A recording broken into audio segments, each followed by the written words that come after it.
We are delighted to have Imran Khan with us this morning.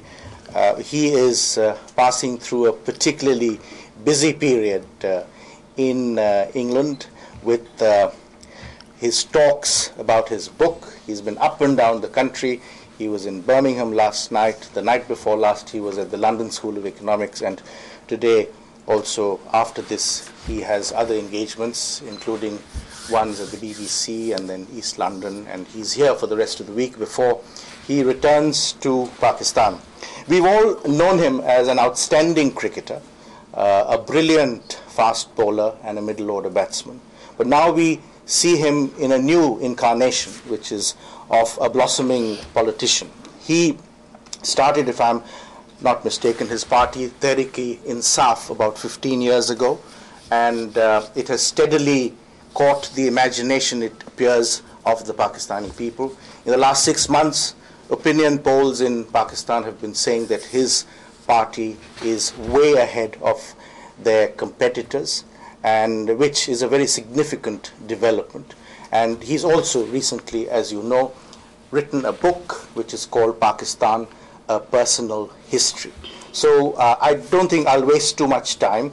I have requested him to speak on the internal situation in Pakistan and Pakistan's foreign relations, especially relations with India, China, Saudi Arabia, and the West, particularly the United Kingdom and the United States. Obviously, among us, there would be greater interest on the ties between Pakistan and India, and you will have ample opportunity to ask questions after he's made his presentation. So without any further ado, it's over to you. Thank you very much. And very briefly, actually I look forward to your questions much more, but let me just say why I needed to write the book. There are two reasons. One, Pakistan is going through its worst period. And the young people in Pakistan, which are the majority, and young people, which is 70% of Pakistan is under the age of 30, are my biggest supporter. So I thought there's a need to give them guidance about why Pakistan came into creation, what were the thoughts of the founding fathers of Pakistan, the ideological founding father of Pakistan, the great Iqbal, to actually go to him and what was his philosophy, what was his idea, why did he back the creation of Pakistan, what did he envisage Pakistan to be, because there's also confusion about it, should it be secular, should it be an Islamic state, and confusion about Islam and democracy, or confusion about the way our democracy, why it hasn't got embedded in Pakistan, confusion about the whole war on terror within Pakistan. People don't understand what are the problems, what are the solutions. So to give them, identify the problems Pakistan faces and give them what the solutions are. So this was one aspect of the book for the young people. So I dedicate it to my two sons and the youth of Pakistan. Secondly is a book attempt to explain to the West what is Islam, how there is no link between Islam and terrorism, or for that matter, any religion and terrorism. Terrorism is basically a result of political disputes. And so if you look for cures of terrorism and religion, you're not going to come up with the answers, because the solutions lie in politics, not in religion. So this whole idea about moderate Islam and radical Islam, and then trying to co-opt the moderate Islam, all the moderate Muslims become Uncle Toms. They become discredited. So, for instance, in Pakistan, all the moderate, so-called moderate leaders, one of them is the leading terrorist of our country who lives outside of Pakistan. The other is the biggest crook in our country, who happens to be the president. He calls himself moderate Muslim. And so therefore, moderate is no longer anything to do with your religious views. It's how much you're willing to become a puppet of the US. So this whole idea about moderate and radical Islam is not going to, you're not going to find solutions of terrorism there. the solutions of terrorism lie in politics. Unless these issues are addressed, we will not have peace. So as I said, the second attempt is to explain Islam to the Western world from my views, not as an Islamic scholar. What does Islam mean to me? So it's an attempt to make them understand, and basically my conclusion in the end is that the threat to world is not from religions. The threat to world is from naked greed. It's from this destruction of world's resources for excessive consumerism. It's the ecological destruction of the world where man, through greed, is destroying the planet. And what you need is actually of all religions coming together, because the message of all the religions is the same.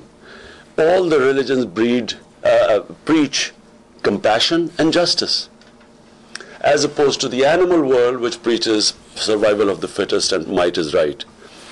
What is happening, the destruction of this world, is because humans, when they behave like intelligent animals. And so to capture someone's oil resources, you kill 1 million people. And it'll never be enough. The richest country in the world will always want more. And they will, under the garb of whatever, democracy or freedom or whatever, they will be capturing other people's resources until something, sooner or later, this will lead to destruction. The reason why we had these wars, the last century was the bloodiest century, was not because of religion. It was because of capturing each other's resources, and it was a fight for greed. And so you need, rather than sort of worrying about religion, let's talk about what religion really preaches, which is compassion and justice and humanity, and thinks about and being selfless. And so therefore there's a need for a coalition in the end of humane people, of the ecological movement, which in my opinion is a spiritual movement because it's selfless. You need a coalition against this naked greed, rather than looking for some sort of a moderate form of religion as if this is the answer to the world's problems. It's not the answer.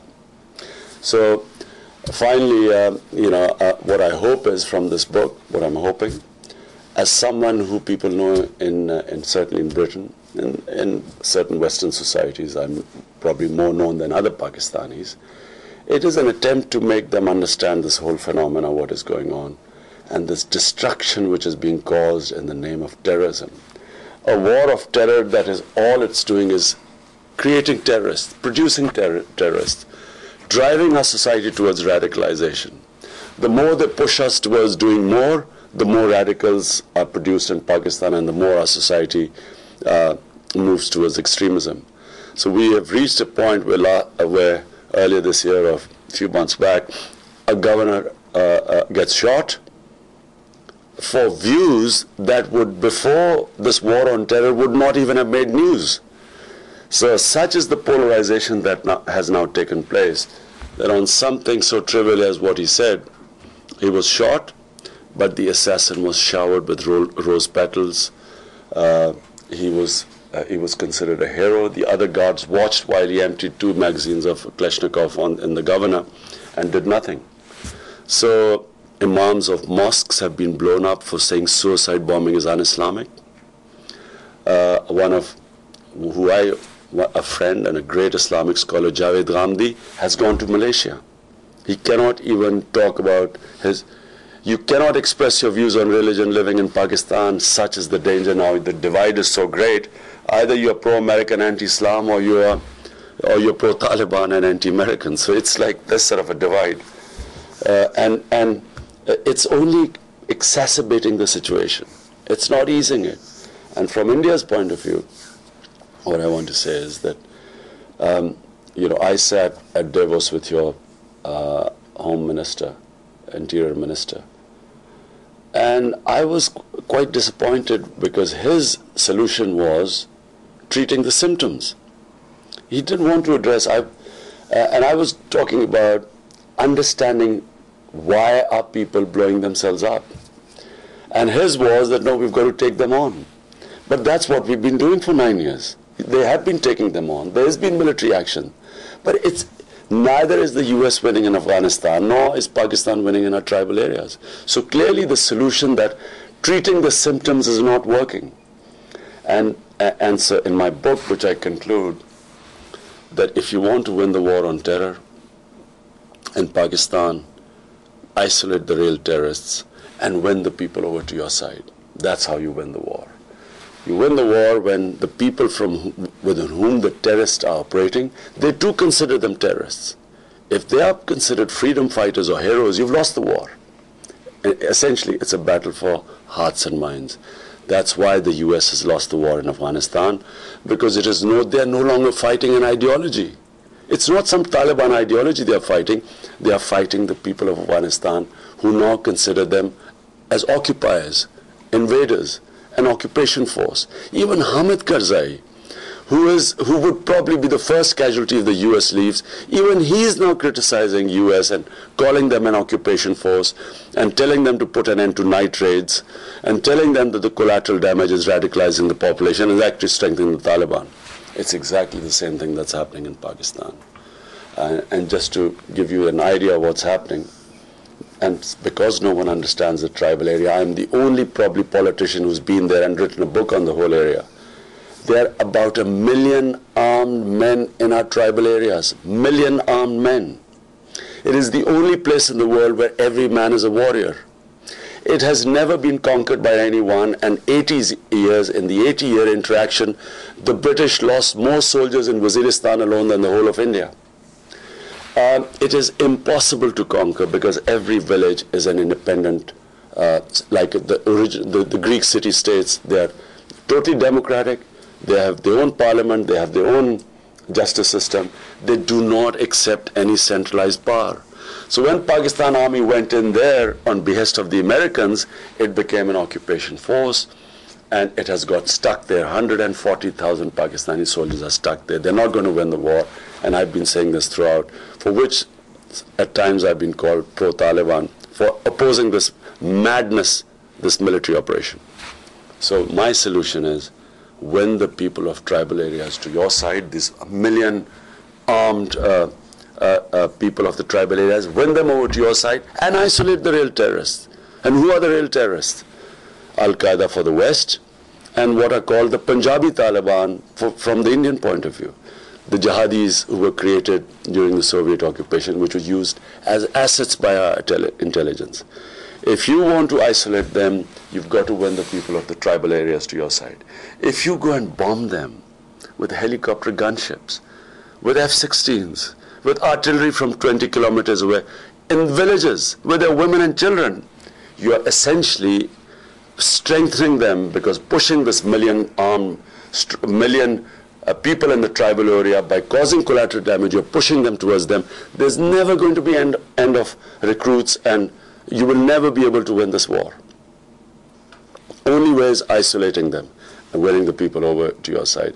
And that you can only do by having dialogue, having a truth and reconciliation. These people have suffered a lot. Their near and dear ones have been killed. Have a truth and reconciliation with the people of the tribal area, win them over to your side, and then we will win the war. A few words about Pakistan's foreign relations. Well, foreign relations between Pakistan, let's say with the US first.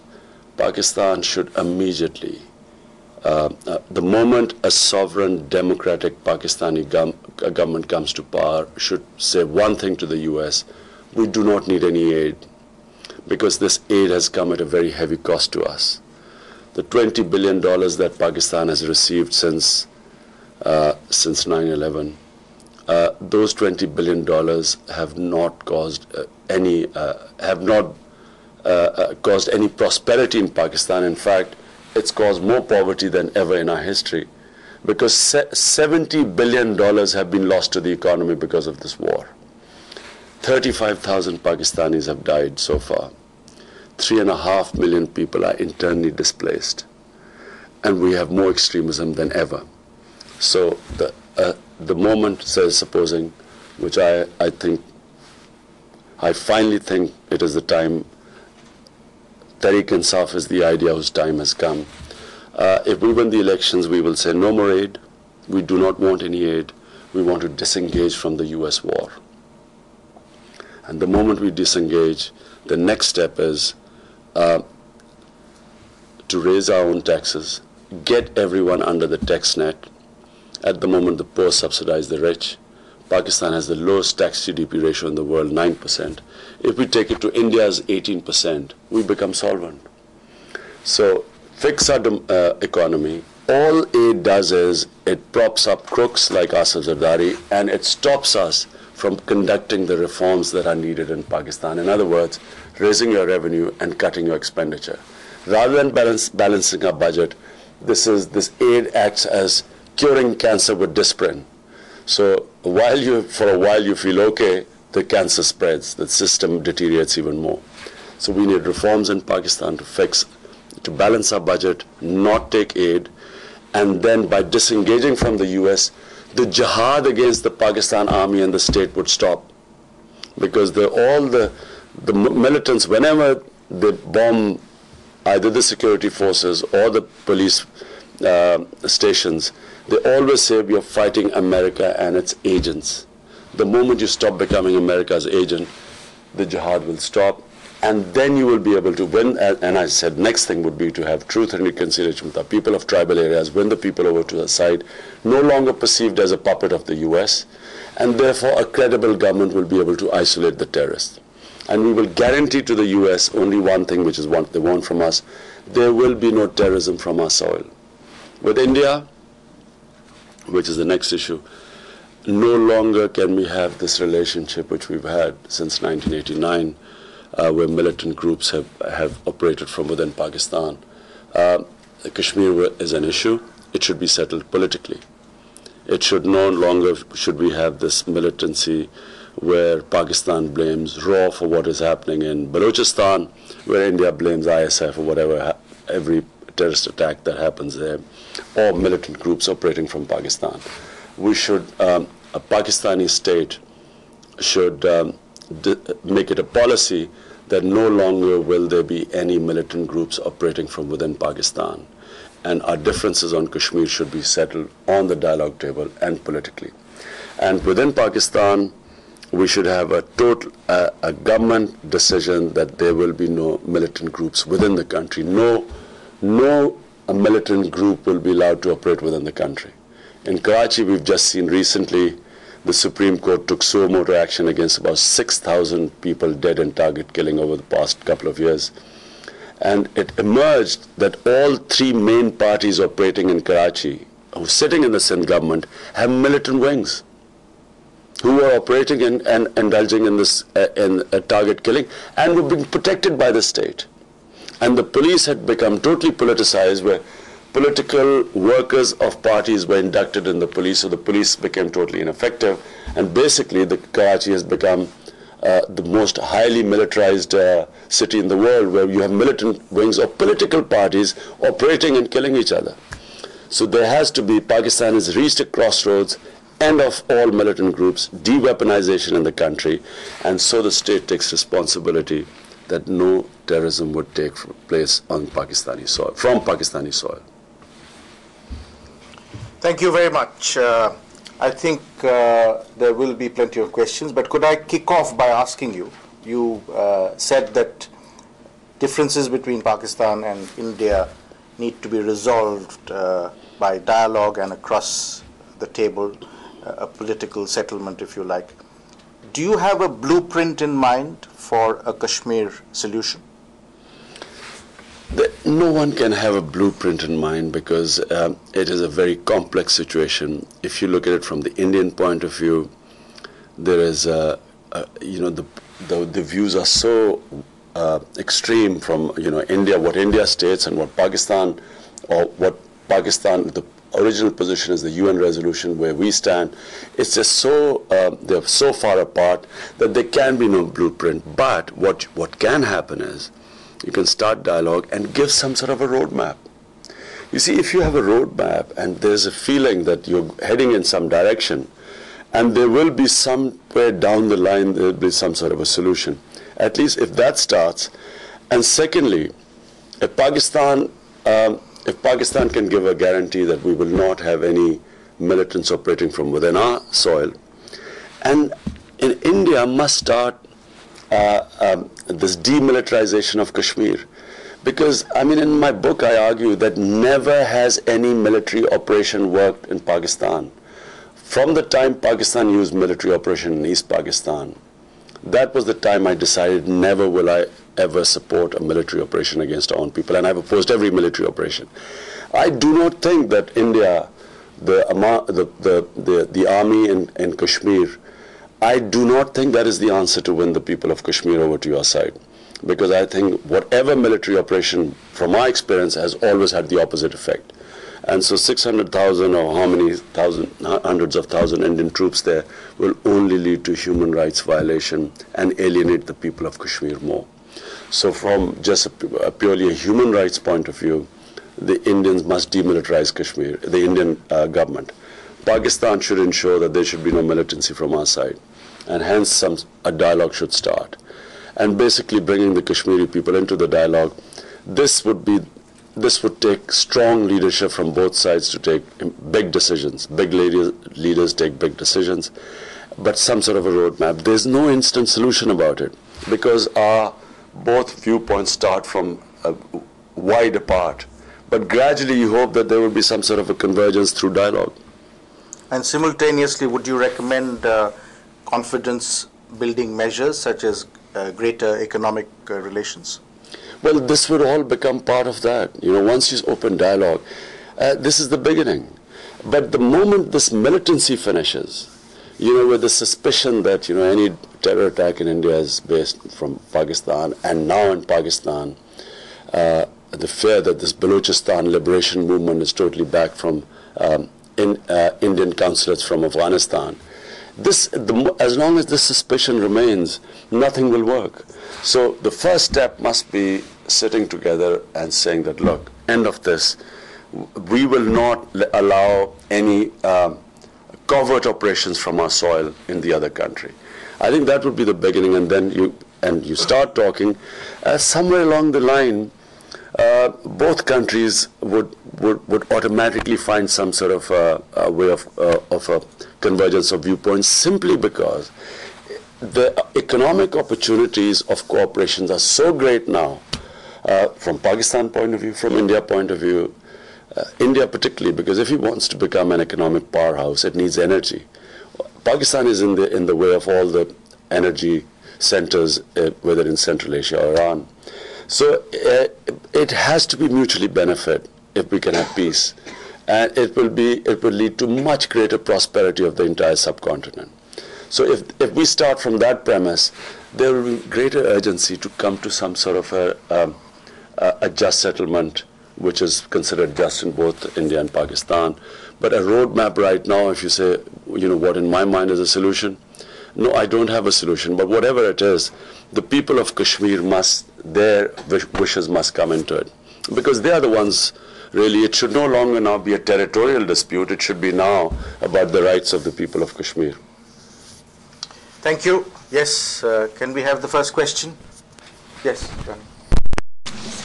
My name is Rani Singh. Thank you very much for sparing time to come and talk to us at the IJA. It's been really fascinating. If I could ask you to talk to a few of your points, please. You talk about, I haven't had the pleasure of reading your book yet, you talk about isolating terrorists and truth and reconciliation. Please could you tell us how that could happen? And also you talk about eradicating militancy. How would that happen?